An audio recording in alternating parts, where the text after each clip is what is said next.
Les decía que la clase pasada, si bien intentamos dejarla grabada, no se guardó. Pero ¿qué estuvimos trabajando? Estuvimos trabajando con distintos tipos de caracterización de los suelos desde el punto de vista dinámico mediante ensayos de laboratorio, ¿sí? Que podían ser de bajas deformaciones o de deformaciones muy importantes. Yo les encontré unas clases de un profesor estadounidense que sobre estos ensayos, además él muestra algunos de los dispositivos funcionando, entonces por ahí puede ser interesante. Les voy a pasar el link para aquellos que no pudieron estar o para sumar a los que vinieron a la clase pasada. Y para terminar de caracterizar las propiedades de los suelos desde el punto de vista dinámico, lo que nos faltaba completar era lo que vamos a ver hoy, que es todos los ensayos que nosotros podemos hacer en el campo, digamos, en el suelo, en su estado real y natural. Porque todo lo que vimos la clase pasada era referido a ensayos de muestras. Y nosotros sabemos que, o todo aquel que ha intentado sacar una muestra inalterada sabe que es bastante complicado, bastante difícil conseguir realmente una muestra inalterada. Entonces, lo que tiene de interesante los ensayos de campo es que uno va y analiza la situación en su condición real. Y además de eso, no está trabajando exclusivamente con una muestra puntual extraída de un solo sitio de perforación o de una calicata, sino que uno puede caracterizar un poco más globalmente todo el sitio, ya sea de un perfil de suelos o inclusive dentro de la caracterización de un macizo rocoso. Y vamos a ver una serie de ensayos. Vamos a empezar a ver los ensayos de más bajas deformaciones, que son los que implican, generalmente son los ensayos de bajas deformaciones son los más baratos, digamos, por eso los mostramos tanto, porque son los que más fácilmente uno puede llegar a conseguir o contratar o ejecutar si uno tiene ese determinado equipamiento que no es tan importante. Y los ensayos que requieren mayores deformaciones o que son de grandes deformaciones son ensayos que requieren generalmente equipamiento más importante. Pero los vamos a ver todos como para que ustedes vean cuál es la condición o cuál es la forma en la cual uno puede llegar a caracterizar los suelos en su estado real. Y por último, en caso de que uno no pudiera hacer ni ensayos de laboratorio ni ensayos de campo de medición de parámetros dinámicos, que es en definitiva tratar de identificar los módulos de corte, módulos volumétricos y las densidades de los materiales a partir del cálculo de velocidades de transmisión de ondas. La otra posibilidad es utilizando correlaciones, que es como lo menos certero, lo que es más, que tiene mayor cantidad de error, como por ejemplo a partir de correlaciones que existen entre ensayos SPT, que es lo que más usualmente nosotros tenemos a disposición en todos lados, o ensayos CPT si estuviéramos trabajando en una empresa que tiene la posibilidad de ejecutar ese tipo de ensayo. Esas son correlaciones que son más empíricas y que, bueno, ahí tenemos un gran grado de error, en definitiva. Entonces, todos los datos que uno utiliza con esa fuente, lo que tiene que tener en claro es precisamente eso. No es que las descartamos, porque a veces la obra nos requiere caracterizar un determinado sitio y no tenemos la posibilidad de ejecutar ensayos. Entonces, nos retiramos y decimos no hacemos nada. No, lo poco que tengo es esto, pero tengo que tener en cuenta que ese grado de error puede implicarme que yo no esté del lado de ser un cálculo conservador, sino al contrario, de haber considerado que los materiales son más rígidos, que tienen mayor capacidad de la que estoy teniendo en cuenta, entonces siempre voy a tener que cubrirme desde el punto de vista de los factores de seguridad asociados después a los cálculos que yo esté haciendo. Entonces, bueno, vamos a ver cómo podemos caracterizarlo a partir de esas condiciones que estamos hablando. Entonces vamos a acordarnos un poquito, vamos a recordar cómo es lo que sucede cuando yo estoy haciendo un ensayo de campo. Y vamos a partir desde la parte más teórica, diciendo, bueno, no voy a ir y voy a ejecutar un golpe, voy a ir y voy a generar una onda. ¿sí? Vamos a abstraernos un poquito del mecanismo con el cual yo voy a hacer esa aplicación de la onda en un principio para recordar qué es lo que pasa cuando esas ondas no están en un espacio infinito en todas las direcciones, sino que están en un semiespacio y se van a transmitir. Entonces acá vemos en la diapositiva que tenemos una fuente que está caracterizada por este puntito la primera condición, es un punto que le pusimos de nombre A, y en ese punto A nosotros estamos generando una onda de compresión, una onda primaria. La forma en que todas las ondas elásticas se transmiten en general es a partir, salvo que sean las ondas superficiales, si estoy generando una onda primaria o una onda de corte, son una transmisión de tipo esférica o semiesférica en este caso, porque hacia el aire no estoy transmitiendo nada, sino que desde la superficie libre se va a transmitir como una semiesfera y a medida que se va transmitiendo la onda, se van generando unos rayos de ondas de compresión, en este caso siguiendo por ejemplo ese patrón B o esta otra que estoy dibujando aquí con el mouse hacia otra dirección. En todas las direcciones se está transmitiendo esa onda de compresión que lo que va haciendo es generar que se va dilatando y comprimiendo las distintas secciones a lo largo de ese rayo B que hemos dibujado ahí, de manera tal de que se va generando esa onda de compresión y se va transmitiendo y en definitiva se va a terminar atenuando en alguna posición. Lo mismo si yo, esta onda de compresión yo la podría generar haciendo un impacto, muy sencillamente, tirando, por ejemplo, un peso muy importante sobre la superficie del terreno o mediante el uso de un martillo modal, que es una herramienta que se utiliza en general para hacer análisis de modos de vibración de estructuras de hormigón o metálicas, que no es otra cosa más que eso, un peso que se tira desde una distancia controlada, conocida, y que tiene un sensor que lo registra, que lo mide. Pero en definitiva, la forma de aplicación es simplemente un peso en caída libre. En cambio, si yo lo que quisiera es incorporar una onda de corte o una onda de corte vertical o horizontal, la diferencia entre las ondas de corte vertical y horizontales es la dirección en la cual se está generando ese corte. Si yo tengo, en este caso, en el punto C estoy aplicando una onda de corte vertical, una onda SB se llama, en la dirección del rayo D, lo que estoy diciendo es que en forma perpendicular a esa dirección yo estoy haciendo una cizalla continua de manera tal de que se va generando el desplazamiento de esa onda. Y en el caso de la onda horizontal es en el plano perpendicular al que estoy, en este caso yo estoy haciendo un corte, ¿sí?, en ese semiespacio, y entonces en forma perpendicular al plano se está deslizando también esa onda de corte.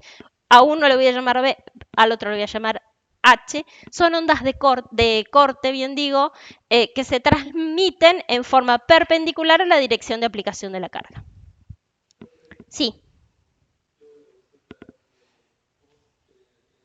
Esas ondas, por ejemplo, una forma que yo he visto que hacen la aplicación de las ondas de corte es, lo vi el año pasado, por eso lo tengo fresco. Había un grupo de investigadores en un congreso que fui el año pasado que lo que tenían era una especie de camión grúa que posicionaban sobre el sitio y bajaban una viga y la comprimían con el brazo un brazo hidráulico, como si fuera la pata de una grúa, la comprimían de manera tal de solidarizarla al suelo, de dejarla lo más adherida al suelo posible. Le generaban una compresión con el brazo como si fuera la pata de una grúa. Y luego tenía un mecanismo, la misma grúa, que le daba un golpe en forma horizontal. Entonces, de esa manera, esa sería una forma de aplicar una onda horizontal porque como la viga no se mueve, ese golpe lo que hace es genera esa onda de corte en esa dirección. Y ellos mostraban a mí me sorprendió un poco, pero mostraban que habían podido medir la transmisión de la onda hasta 100 metros de profundidad, lo cual era, para mí era muchísimo, pero bueno, era una máquina que habían desarrollado, que tenían testeada y que habían podido caracterizar los suelos hasta esa profundidad. Ahora vamos a ver cómo después se utilizan esos datos para hacer esa caracterización. Pero bueno, sería algo así, como generar una onda de corte, u otra forma en la cual se podría generar es mediante una máquina que genere ondas torsionales, ¿sí? O sea, uno tiene de alguna manera aplicado en el suelo un mecanismo que genera ondas torsionales que van y que vienen y con una determinada frecuencia van generando las ondas de corte. Bueno, ¿qué va a pasar con esas ondas cuando se transmitan? Va a depender del tipo de onda que yo estoy generando. Entonces, yo lo que hice fue en la superficie libre, supongamos que fuera esta línea que está aquí arriba, genero una onda de compresión. Tiré acá, le generé un golpe, de manera tal de que estoy diciendo que voy a introducir en todas las direcciones ondas de compresión, ondas P. En este camino que yo tengo aquí, en este rayo, voy a poner el otro puntero para que se vea mejor. En este rayo se transmite la onda de compresión hasta que de repente alcanza una interfase, que puede ser, por ejemplo, un suelo que tenga una rigidez diferente. En el momento que esa onda de compresión choca con esa interfase, como cualquier onda, cuando choca con una interfase, se va a partir o se va a dividir y va a haber una parte que se va a transmitir en el segundo estrato, y al romperse o al chocar con esa superficie se va a transformar, va a tener una componente que va a seguir siendo una onda de compresión, pero de acuerdo al ángulo con el que incida también va a poder generarse una onda de corte, que se van a transmitir en este segundo estrato y se me van a ir. Yo desde la superficie no las voy a volver a ver. Entonces esas son como las que menos me interesan. Pero hay una parte que va a rebotar, y esa parte que va a rebotar y va a reflejar, se va a transformar, va a tener una componente que va a ser una onda de compresión reflejada, que le vamos a llamar P1, y una onda de corte que le vamos a llamar SB1. ¿Y por qué le decimos 1? Porque hemos generado acá la hipótesis de que esta interfase separa dos estratos, un estrato 1 y un estrato 2. ¿Con qué características? O sea, ¿qué es lo interesante de este fenómeno? Que no es otra cosa más que la transmisión de una onda. Que esos dos estratos van a tener características resistentes diferentes, van a tener velocidades de transmisión de las ondas que van a ser distintas, van a tener rigideces distintas, van a tener densidades distintas.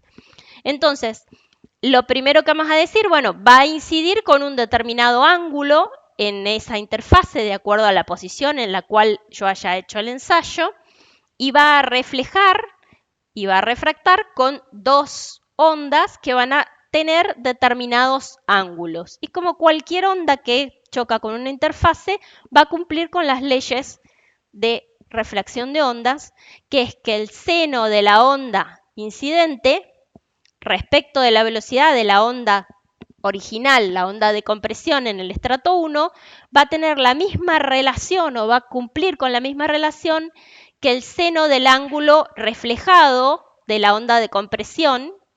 El seno del ángulo alfa 1 dividido BP1 va a ser igual al seno del ángulo alfa 2 por la velocidad misma de la onda de compresión en el mismo estrato.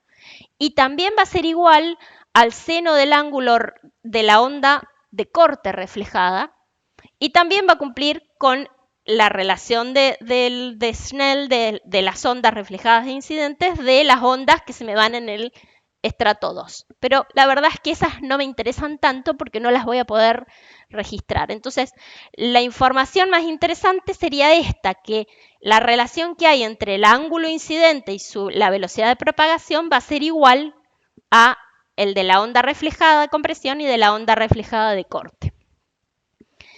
Eso es como un primer recordatorio. ¿Qué pasa con las ondas? si son de compresión.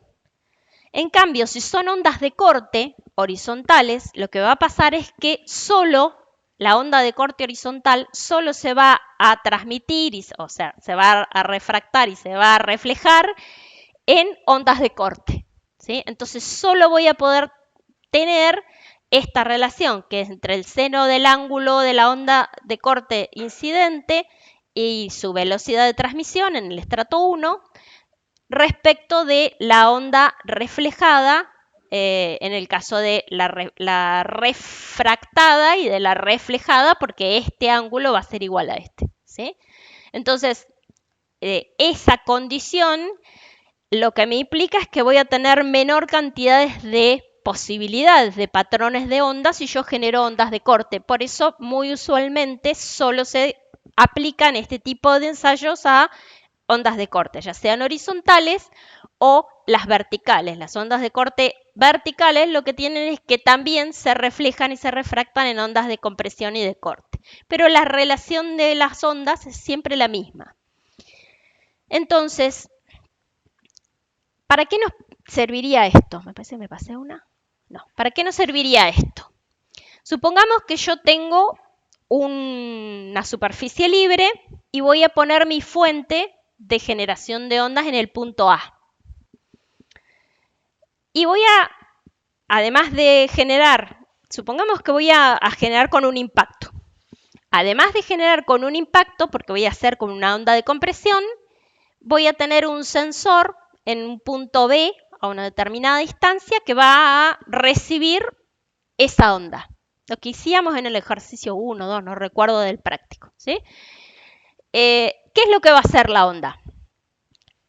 Va a irse para todos lados, va a ir en forma horizontal y va a llegar a B, va a ir en forma inclinada en distintas inclinaciones, por ejemplo en este rayo que tengo dibujado aquí, va a llegar al estrato y si el estrato que está abajo es más rígido, es decir, que la velocidad de la onda de propagación en el estrato 2 es mayor que la velocidad de la onda de propagación en el estrato 1, cuando llegue a ese punto, si bien va a reflejar y va a volver esa onda de compresión con la misma velocidad, va a haber una componente de esa onda de compresión que va a viajar por esa interfase y no va a viajar con la velocidad de la onda de compresión en el estrato 1, sino que va a viajar con la velocidad de la onda de compresión en el estrato 2.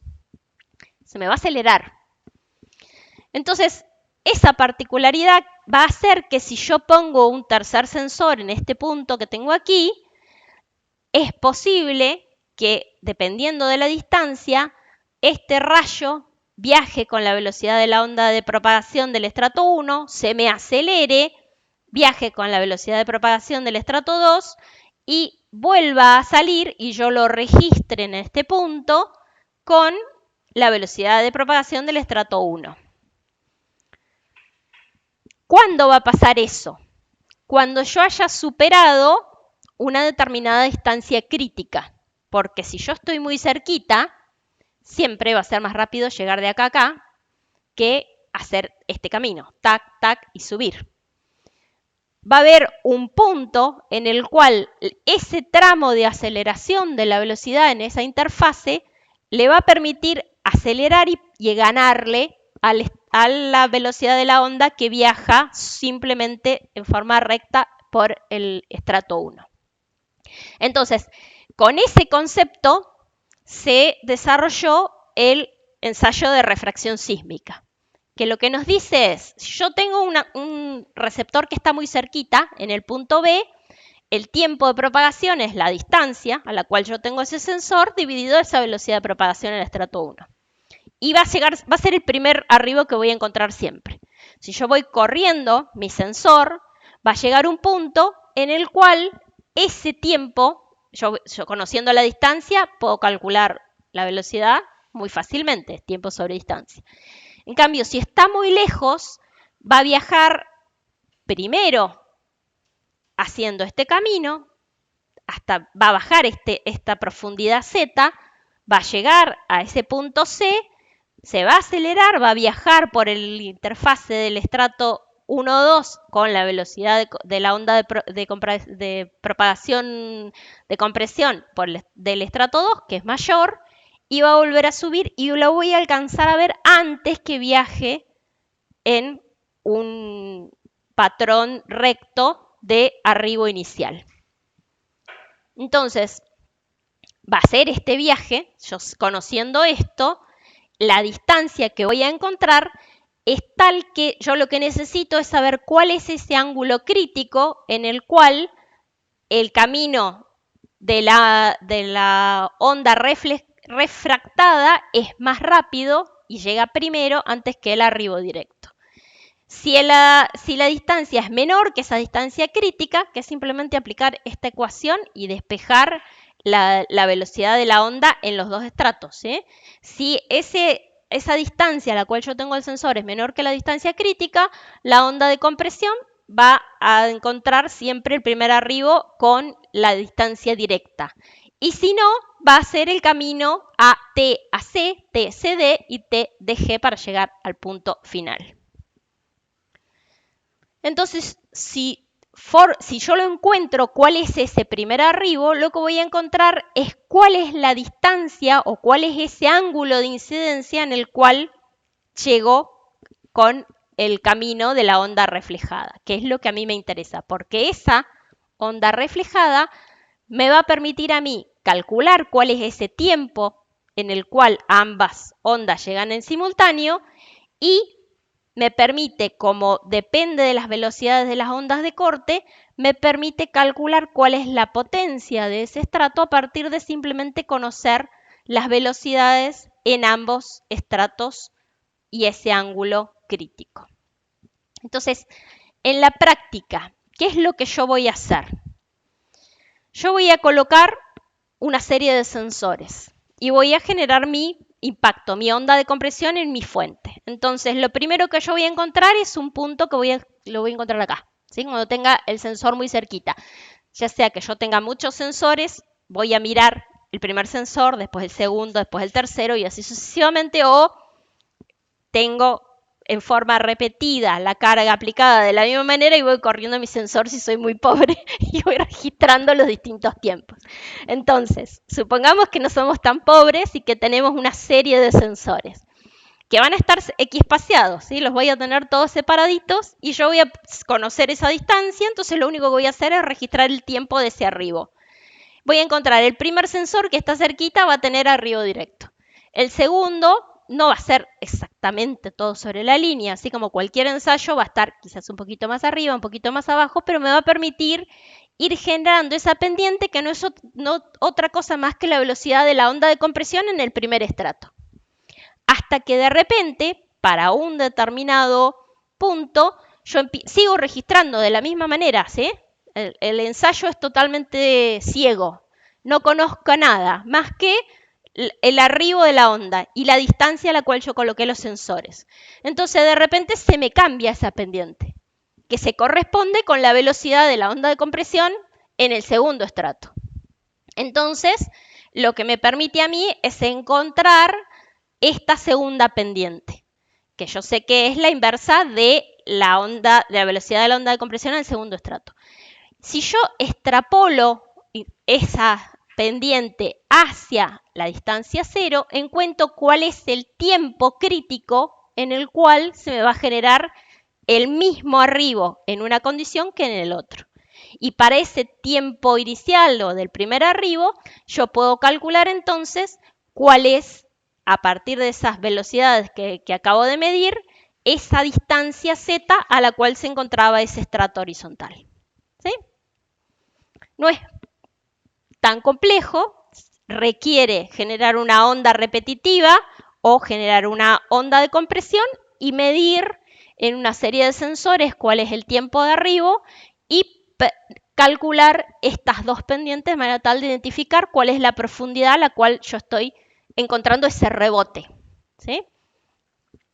Bien. Sí, yo necesito que se acelere, porque si, supongamos, estamos en una condición en la cual tengo un estrato rígido y abajo tengo un flam, un estrato que está, no sé, con una condición de muy suelto. ¿Qué es lo que pasa? Yo encuentro el primer arribo, o sea, lo que voy a encontrar es estas primeras voy a encontrarlas acá, y cuando se supone que encuentro el segundo arribo, en vez de acelerarse y encontrarme lo primero a esto, lo que voy a encontrar es que lo que va por abajo va tan lento que no llega nunca antes que el primer arribo. Entonces lo que yo voy a encontrar, si el segundo estrato es más blando que el primero, es solamente una recta y voy a poder medir una única onda de velocidad de propagación. No voy, es como ciego, como que no me permite identificar dónde está ese estrato. Llega más tarde, pero llega enmascarado con lo demás. O sea, yo lo único que miro es el primer arribo, después pasa. Y lo que encuentro después es, si yo tengo una onda de compresión, acordate que yo tenía como reflejada la onda de compresión y la onda de corte. Entonces siempre voy a encontrar varios registros después de que el primer arribo. Entonces, suponete que yo tengo el sensor acá. Hace esto, la onda de compresión es la primera, la que viaja más rápido. Viaja por el estrato 1, se me acelera, viaja por el estrato 1, todo la onda de compresión primero. La onda de corte hace lo mismo. Entonces, viaja más lento, llega hasta el estrato, se acelera, pero se acelera menos porque sigue siendo una onda de corte y vuelve a subir como onda de corte, entonces llega después que la onda de compresión. Yo en este sensor voy a encontrar el arribo directo, si estoy cerca, primero. Después el retorno, entonces voy a tener una onda de compresión y después la onda de corte. Yo no sé cuál estoy mirando más allá del primer momento en el cual empieza a registrar. Entonces lo que hago es, solo puedo utilizar este método si tengo un estrato inferior que es más rígido que el de arriba. Lo bueno es que la naturaleza generalmente tiene lo más suelto arriba y después por la misma compactación o por el tipo de roca con la que me encuentro más abajo, generalmente encuentro en los estratos inferiores cada vez más rigidez, cada vez más un terreno cada vez más compacto, más denso y más rígido. Entonces, en general, me resulta muy útil este tipo de ensayo. Y la otra cosa para la cual es muy útil es para identificar dónde está el techo de roca, porque el cambio que hay ahí es muy marcado entre esta pendiente y esta pendiente. Si yo tengo un primer estrato de arena o de arcilla, voy a tener velocidades de ondas de compresión del orden de 250, 300 metros por segundo. En cuanto yo llegue al estrato de roca, la velocidad de esa onda de compresión se me multiplicó a 2000, 3000. Entonces, el techo de roca lo identifico perfectamente dónde está. Entonces, para eso resulta de una gran utilidad. En este caso estamos asumiendo que es todo perfectirijillo, diría Simpson. Horizontal, homogéneo, y lo más probable es que no sea horizontal. Bueno, acá está la forma en la cual se dedujo esta situación con un solo estrato horizontal. ¿Cómo encuentro yo la tapada o la potencia que tiene ese estrato? ¿Qué pasa si yo tengo dos estratos? Siempre que yo tenga la misma condición, que el primer estrato es un poco más suelto, un poco más blando que el segundo, y el segundo es un poco más blando que el tercero, es decir, que la velocidad de la onda de compresión en el estrato 1 es menor que la del estrato 2 y menor que la del estrato 3, voy a encontrar también un segundo quiebre en esa recta de distancia respecto del tiempo, es decir, que tiene distintas pendientes de las velocidades de propagación. También matemáticamente se deduce, se puede encontrar cuál es el tiempo de viaje del ángulo crítico de incidencia, pero en la práctica lo que yo hago es medir tiempos. Entonces mido los tiempos del primer arribo hasta que de repente empieza a ganar las ondas refractadas del estrato 2 y de repente el tercer camino, que es este, ¿sí? De repente, como esta velocidad es mucho mayor que esta y mucho menor que esta, camino AGHIJK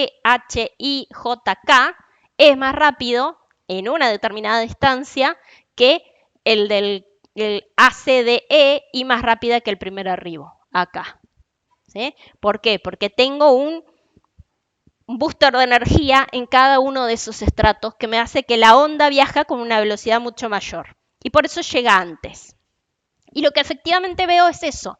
¿Sí? Yo voy midiendo los tiempos en distintos sensores que están cada vez más alejados y de repente esto ya no lo registro más. Y empiezo a ver que los tiempos se aplacan o se encuentran con una onda que tiene una velocidad mayor, que es la velocidad del estrato 2, y luego a partir de un determinado punto también encuentro la tercera pendiente, que es la velocidad de la onda de compresión en el estrato 3. Exactamente eso es lo que estoy buscando. Sí. Yo mido primero la velocidad de la onda del primer estrato y del segundo estrato de las pendientes. Eso es información que es re útil, porque ahí caracterizo rigidez, módulo de corte, o módulo, en este caso sería módulo volumétrico, el M, y la densidad. La densidad la podemos encontrar fácilmente, eso se encuentra rápido. Entonces podemos entender las densidades muy rápidamente de un solo sensor, de un solo sondeo. Pero después estoy midiendo las velocidades y estoy caracterizando todo un sector, ¿sí? En una línea. Si yo quiero también en la otra perpendicular, bueno, tengo que hacer el ensayo en la otra línea perpendicular para ver si estos estratos se continúan en las dos direcciones. Pero es muy barato, pues solo requiere tiempo y un equipamiento que no es tan importante. Sensores para registrar las ondas y una fuente de impacto que puede ser un golpe, es lo más fácil, el golpe, pero también podría ser a partir de explosiones controladas. Entonces, ese es el principio de funcionamiento que usan la microsísmica, los ensayos para encontrar techos de fluido, que es lo que busca en general la industria petrolera. Entonces, ahí ya, como tienen otro nivel de recursos, tiran redes de sensores, mallas de kilómetros de sensores, vienen los de microsísmica que tiran así y registran, hacen una explosión controlada y registran en todo. Y bueno, después el software hace este tipo de caracterizaciones y dice, bueno, acá tenemos más rígido, acá el techo de roca se me levantó y es como una bóveda, y me interesa, porque bueno, ahí ya los geólogos, ¿no? Pero ellos entienden los resultados de estos ensayos para identificar las distintas variaciones en las tipologías de suelo o de roca. Lo mismo acá, nosotros extrapolamos hasta la distancia cero y encontramos cuáles serían los tiempos que tendrían las ondas si hubieran venido por ese segundo ensayo, por ese segundo estrato, y con eso puedo calcular tanto la potencia del primer estrato como del segundo, la profundidad a la que está. En ambos estamos asumiendo que son horizontales. Y solo vale si uno más rígido que el otro y así sucesivamente. Sí. Claro, no veo más nada, o sea, veo una. Ahora, vos imagínate que esto lo hiciste por primera vez, estás en el campo y vas a medir eso y hacer estudiar. Y de ahí cómo volvés para atrás para encontrar el otro, donde encontrás como un plafón, donde la onda P avanza y el otro sale para atrás. Lo que hace la onda es eso. O sea, la onda se propaga y viaja en todas las direcciones. Entonces, lo que sucede es que hay ondas que bajan, rebotan, hay otras que bajan y se transmiten y hay otras que bajan y viajan por la interfaz. ¿Sí?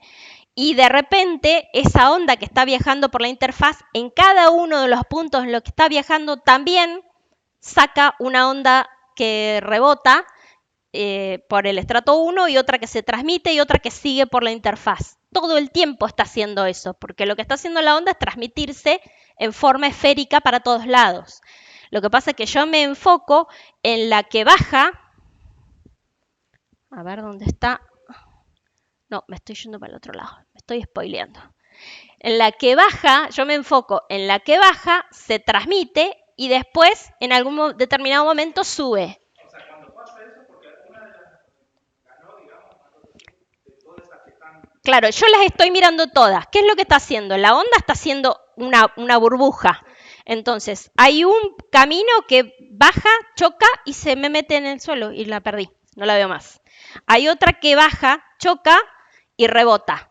Esa la veo en el sensor si estoy cerquita. Hay otra que baja, choca y se transmite por el estrato en forma en la superficie de la interfase y se acelera. Y un poquito más allá, esa misma onda que va viajando sigue siendo una onda de compresión y se vuelve a romper y vuelve a reflejar en un sensor que está cerquita, pero este camino es más corto que este, entonces yo solo sigo viendo el primer arribo y hay otra que de repente baja también y hay otra que sigue hasta una determinada distancia, que es la distancia crítica, donde lo primero que llega es la onda que baja, rebota, viaja por el estrato y vuelve a subir. Y esa es la primera que veo. Y a partir de ahí, esa que hace ese camino es la que sigo viendo. Si no hay un cambio de estrato, solo voy a seguir viendo esa, porque esa, como tiene una aceleración en la interfase, es la primera que llega. ¿Bien? Bueno. Entonces acá voy a tener varias, y esto podría suceder múltiples veces, siempre que se cumpla esta condición de que el estrato superior es más blando o menos rígido que el inmediatamente que está por debajo. Acá está escrito eso, yo podría tener n estratos y voy a tener n pendientes, n segmentos, con el cual voy a poder calcular las n pendientes y voy a poder identificar todas las potencias o todos los cambios de estratos que yo tendría. Teóricamente. Siempre es una nube de puntos. Siempre es una nube de puntos. Lo que es interesante de esto es que no es una curva, sino que lo que yo estoy diciendo es, mientras esté en un estrato horizontal, ese estrato horizontal es homogéneo, elástico y teórico, todos esos puntos se van a encontrar sobre una única pendiente. Y en el momento que haya un cambio es porque hay un cambio de rigidez. Esa es la hipótesis, de que cambió el tipo de material en el que se está transmitiendo la onda. Entonces empieza a llegar primero la onda que viaja por el segundo estrato. Y después de eso hay un punto en el cual empieza a llegar primero la que viaja primero por el primer estrato, pasa por el segundo, se transmite, choca en el tercero y se me acelera. Y así sucesivamente, siempre que yo tenga una fuente de ondas que sea lo suficientemente potente para transmitirse en toda esa profundidad. Porque si yo tengo una onda que estoy tirando un tacho 200 litros, 1 metro hacia abajo, y va a entrar un poquito y después se me va a atenuar. Entonces voy a alcanzar a ver el primero, el segundo estrato capaz y no mucho más. ¿Sí? Eso va a depender de la potencia que tenga mi generador, mi fuente.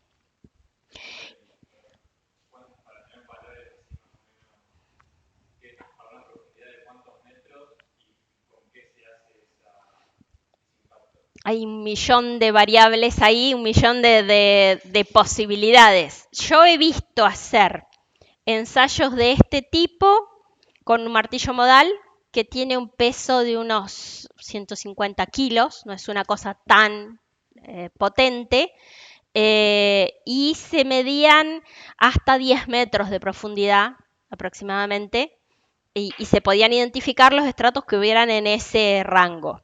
Y después vi que hacían no este tipo de ensayo, otro que se llama SASW, que es con mismo tipo de conceptos teóricos de transmisión de ondas, pero con otro análisis, que lo que hacían ahí era una obra, estaban construyendo un puente, entonces nosotros fuimos a ensayar los pilotes, pero también había un equipo de geotécnicos que estaba caracterizando los suelos y ahí lo que utilizaron fue un tacho de 200 litros lleno de piedra, de grava del río, con una retro.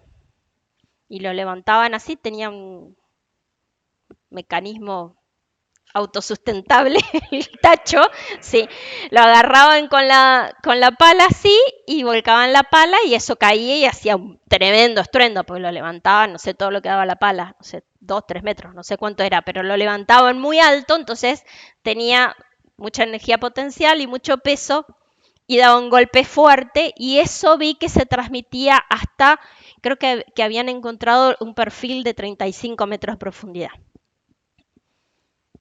Más o menos de ese orden.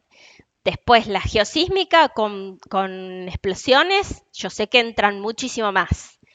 Y los otros tipos de ensayos que comentaba más temprano, que era con la onda de corte, no la de compresión, esos me mostraron a mí resultados o presentaron en el Congreso que eran hasta 100 metros de profundidad que habían podido caracterizar con esas ondas.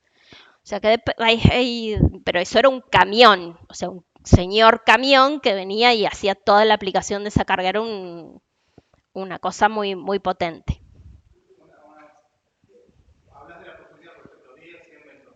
Y el de que hay una canción, no sé, 10 a 1, ¿cuán lejos tenés que irte?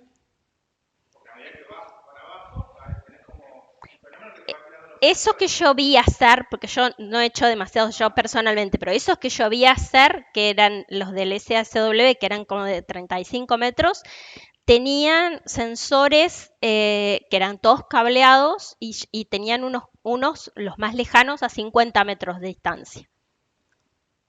Eso lo que vi hacer. O sea, de ahí a que haya otras posibilidades dependiendo de la...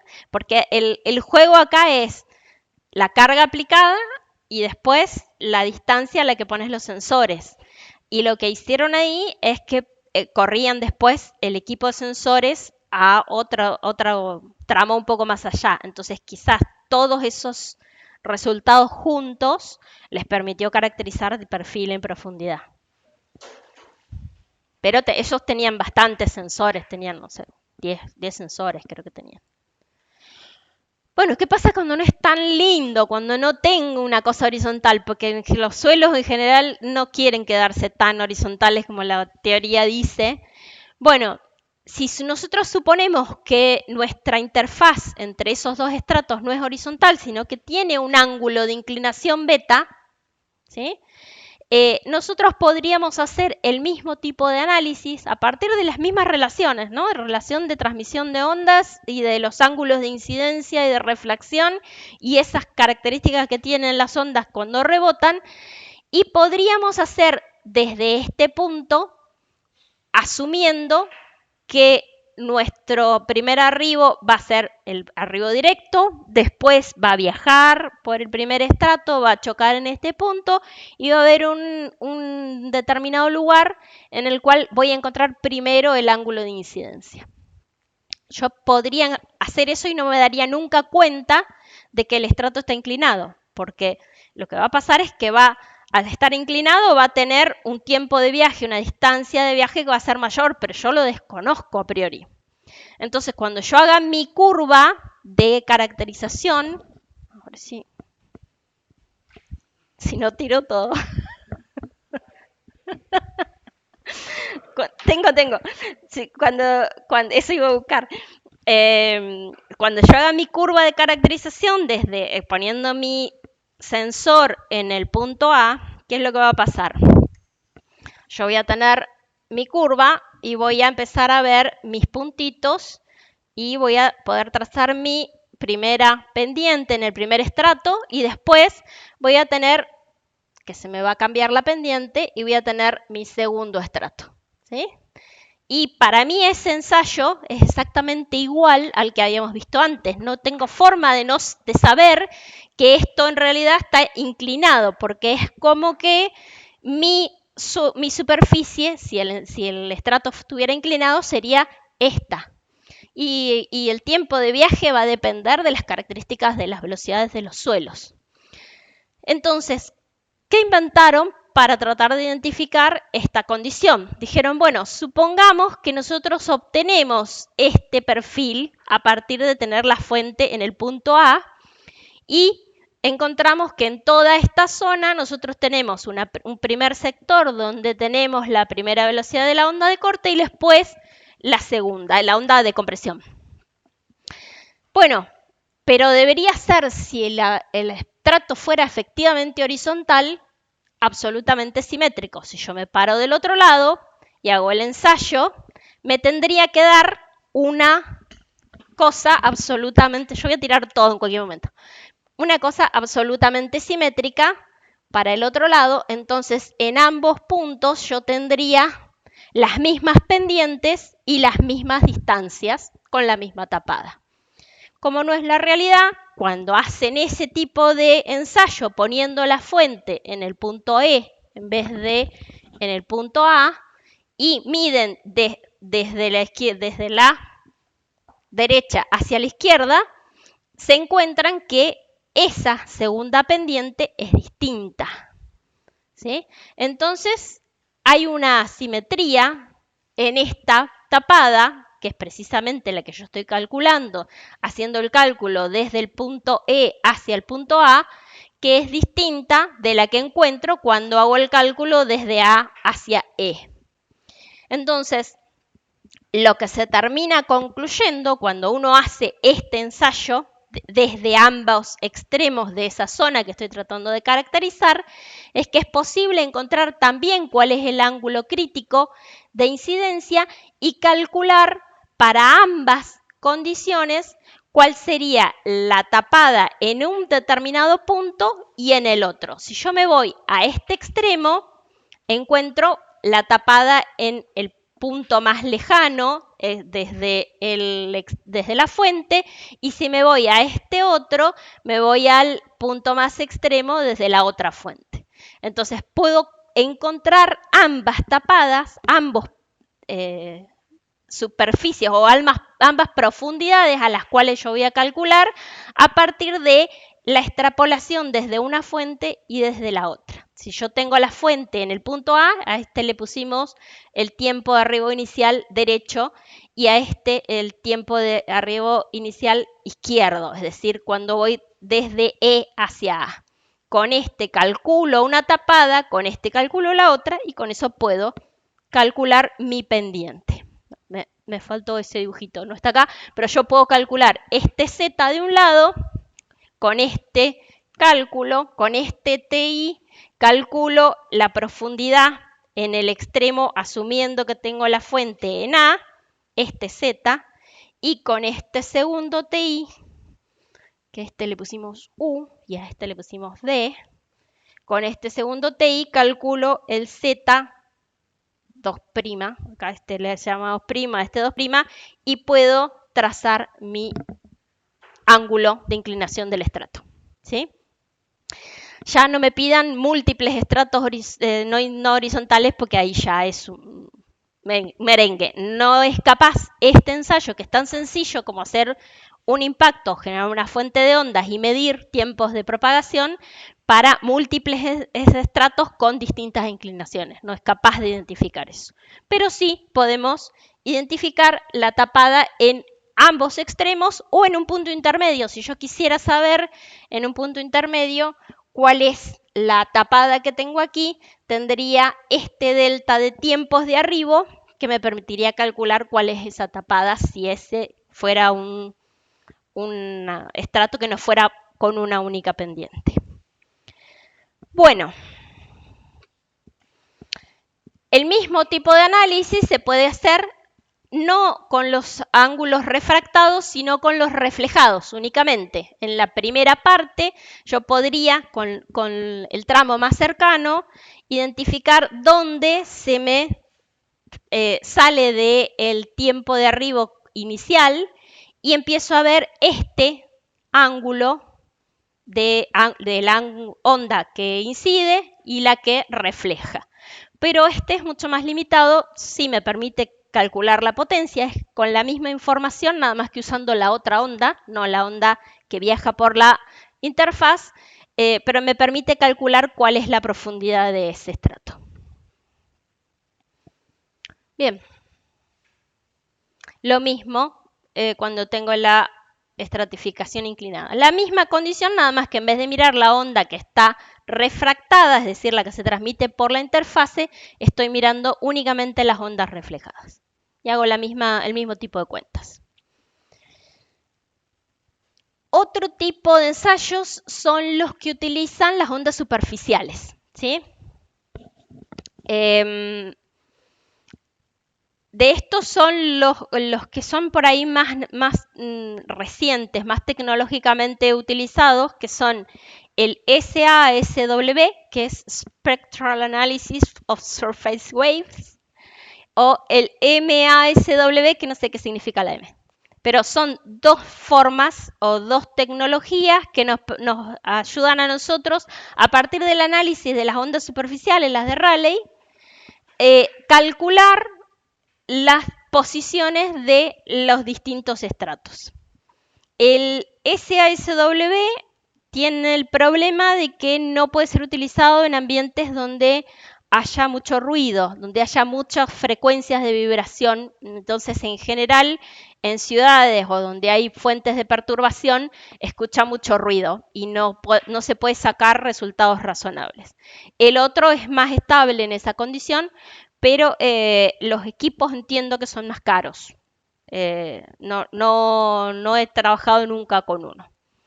Bueno, estos son los más usuales, los ensayos en los cuales uno hace una perforación y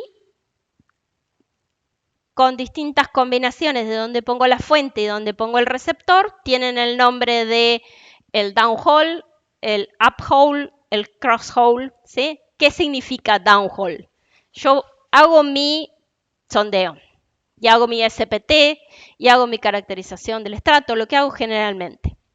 Y si quiero utilizar estos conceptos de transmisión de ondas y tengo una fuente de generación de ondas y tengo un acelerómetro o una fuente de recepción, yo pongo, por ejemplo, aquí una onda S horizontal, utilizando el equipo que me mostraron a mí el año pasado, o vengo y pongo una viga de un gran peso y le doy un impacto en forma horizontal y transmito ondas de corte y a una determinada profundidad, que yo sea la profundidad a la cual puse mi transductor, lo dejo colgado, lo voy bajando a distintas profundidades, lo que mido son los primeros arribos, ¿sí?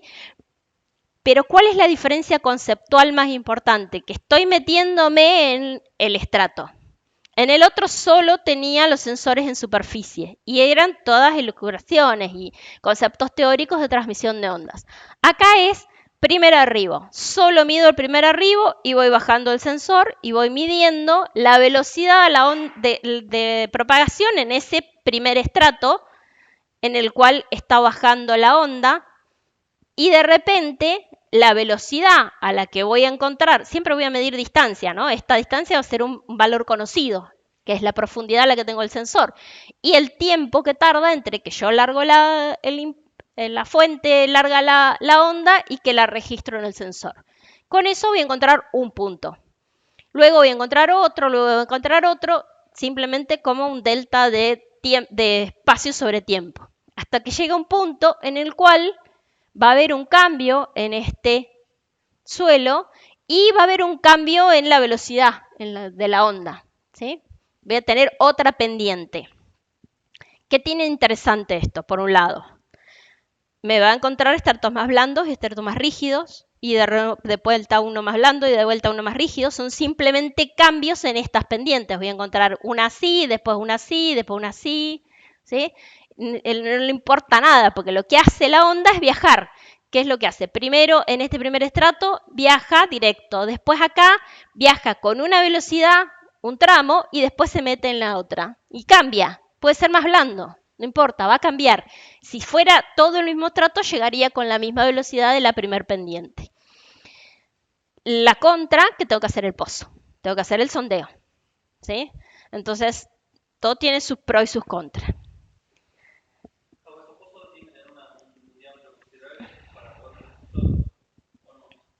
Sí.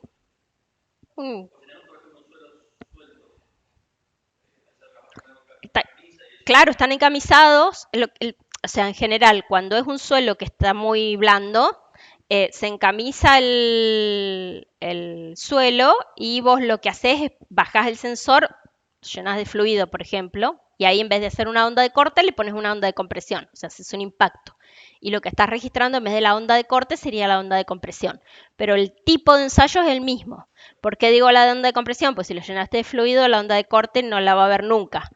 Si lo colocas sobre un fuste que está conteniendo ese sensor, lo que haces es lo registras a la onda. En el momento que toca, se mueve el sensor. Porque vos lo bajás no suelto adentro del pozo, sino que lo bajás en un guiado, en un fuste. El mismo efecto en todos lados. Entonces, tiene un efecto, sí, el tramito que va a viajar en el plástico o en el acero va a cambiar la velocidad de onda, pero va a ser tan chiquitito que no va a ser perceptible y va a ser el mismo efecto en toda la profundidad. Entonces me va a permitir identificar el estrato. Este es el cross-hole, que es la misma teoría, pero lo que tiene es que necesito 2 perforaciones. Entonces, estas 2 perforaciones, en uno voy bajando el receptor y en el otro la fuente, y lo que voy haciendo es una medición horizontal mucho más controlada, porque en cada estrato yo voy a tener sí o sí solo un tipo de suelo. En el anterior yo acá tenía una parte que viajaba por este estrato y otra por esta, entonces por ahí identificar cuál es la velocidad de la onda de corte del estrato 2 es complejo. En cambio, en el cross-hole, en cada punto yo voy encontrando a esta profundidad la velocidad de la onda de propagación en ese estrato, acá, acá, acá, a medida que voy bajando, salvo que cambie entre los 2 pozos el tipo de suelo, solo estoy midiendo la velocidad de propagación en esa profundidad. Bien, y en todos estoy midiendo tiempo. Cuando haces los agujeros, ¿sabes qué tipo de trato tenés? Sí, depende ¿Sabes el cambio del material? Sabés el cambio de material, pero no lo caracterizaste. Solo sabes que tenías arena, después tenés arcilla. O tenías una arena suelta, después una arena densa.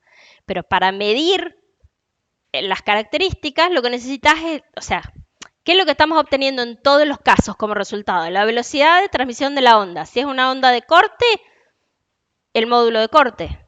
¿Sí? Si es una onda de compresión, el módulo volumétrico. En todos los casos estoy obteniendo información de las características de rigidez del suelo, que la caracterización del ensayo solamente, del sondeo solamente, no me da más que granulometría. No sé qué tan compacto está o qué tan rígido está el suelo. Y el sensor se puede poner en un fluido, o sea, puede haber agua en el pozo, Sí, dependiendo del tipo de fuente y del tipo de receptor, sí. Y algunos, que no sé si están acá, yo traje algunos acá. No, a ver. No lo traje. Pero hay unos que es como doble. Como que voy bajando un sensor un tramo de barra que tiene un sensor que emite abajo y la fuente arriba. Entonces lo que ve es la transmisión de la onda a medida que va bajando y va cambiando esa velocidad de transmisión de esa misma onda, que tiene la misma distancia siempre, y va bajando a lo largo del mismo fuste.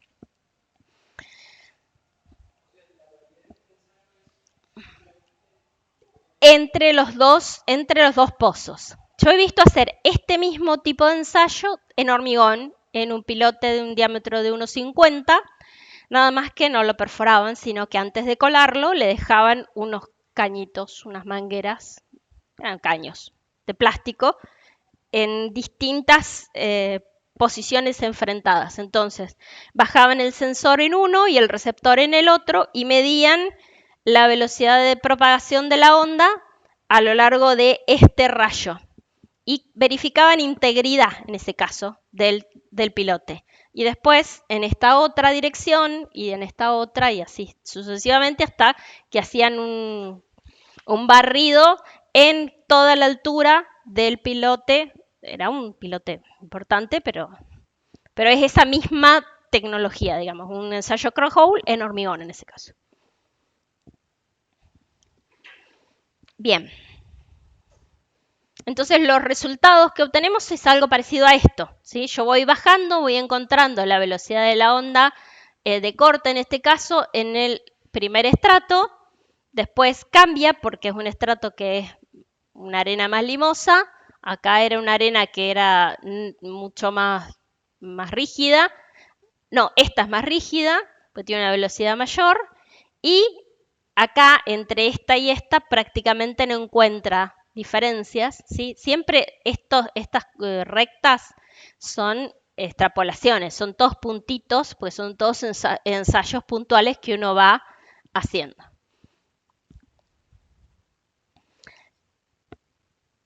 Bien, y llegamos al punto en el cual somos re pobres y no tenemos más que CPT, por ejemplo, y entonces lo que decimos es, si yo tengo ensayos de algún tipo, eh, voy a poder identificar algunas propiedades y entonces voy a mi biblioteca de papers y sé que estoy trabajando con una arena suelta que tiene determinado número de golpes y entonces quiero caracterizar a partir de alguno de todos estos, de este grupo de ensayos que hicieron con distintos tipos de máquinas y distintas mediciones de velocidades y voy a poder calcular o identificar el rango de variación de las distintas propiedades dinámicas de los suelos, tanto del módulo rigidez como del amortiguamiento.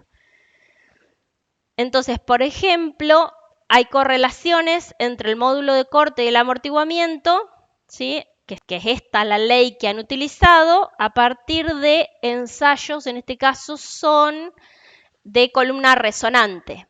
Entonces, si nosotros tenemos, por ejemplo, las relaciones de vacío y podemos decir para una determinada profundidad cuál es la tensión de compresión, la velocidad de la onda de corte va a estar en este orden. Si las arenas son de este tipo. Entonces, nosotros con la caracterización a partir de hacer un sondeo y conocer que estoy trabajando con arenas limpias o que estoy trabajando con arcillas, puedo estimar las velocidades de las ondas y estimar con estos criterios que son empíricos y resultados de alguien más, cuáles serían las velocidades que yo podría utilizar o que podría encontrar para esa condición de mi suelo.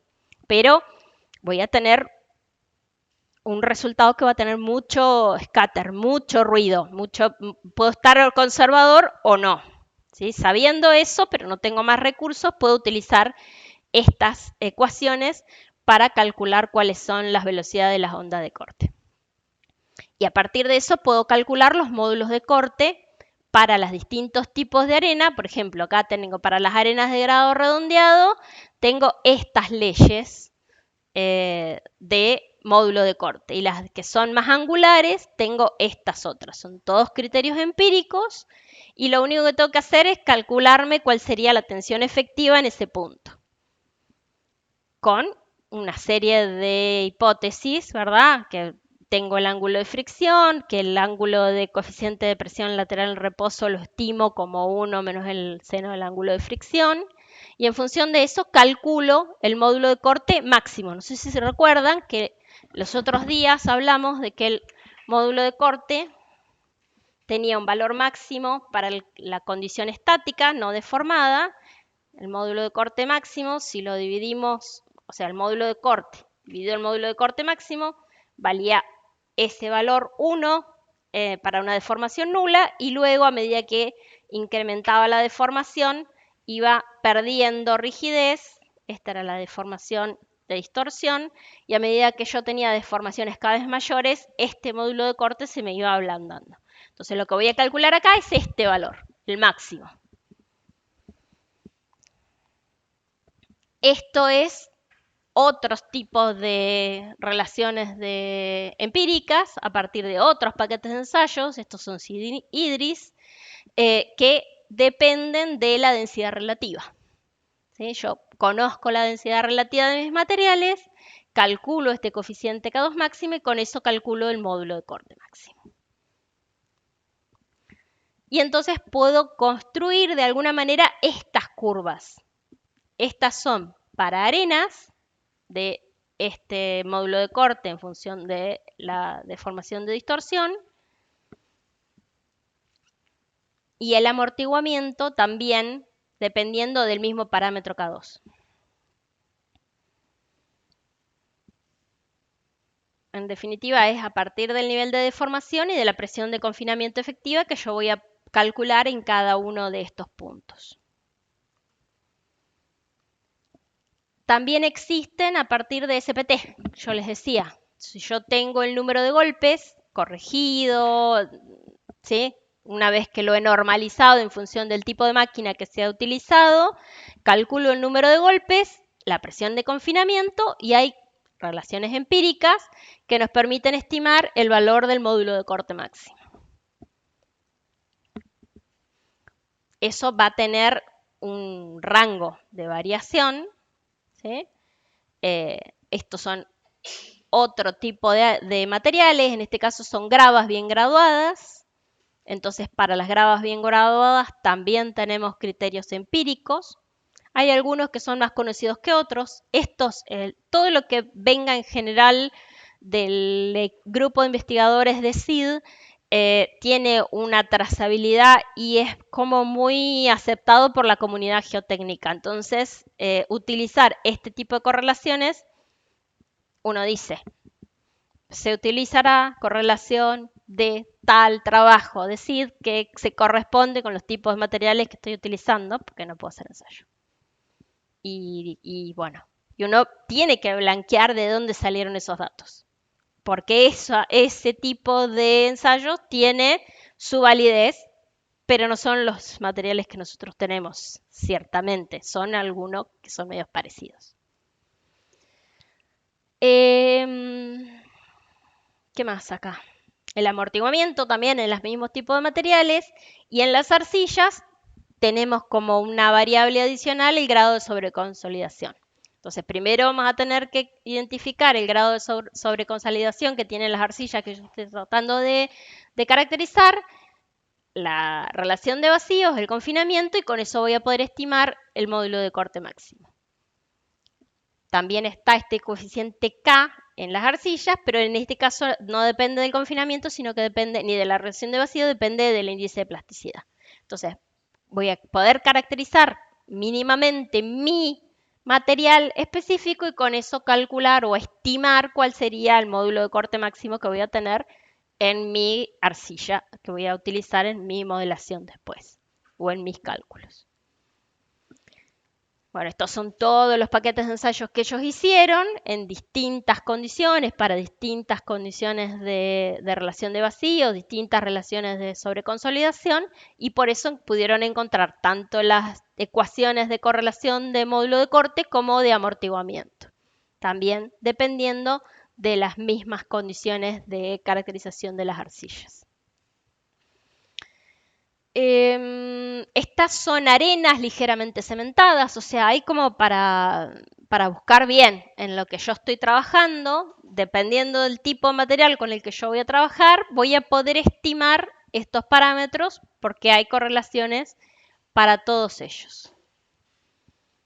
También el módulo de amortiguamiento, y esto sería como lo menos aconsejable, ¿sí? Cuando no tengo nada más, voy a los libros y digo, bueno, estimo acá. ¿Qué voy a encontrar? Suponiendo que estoy con una arcilla.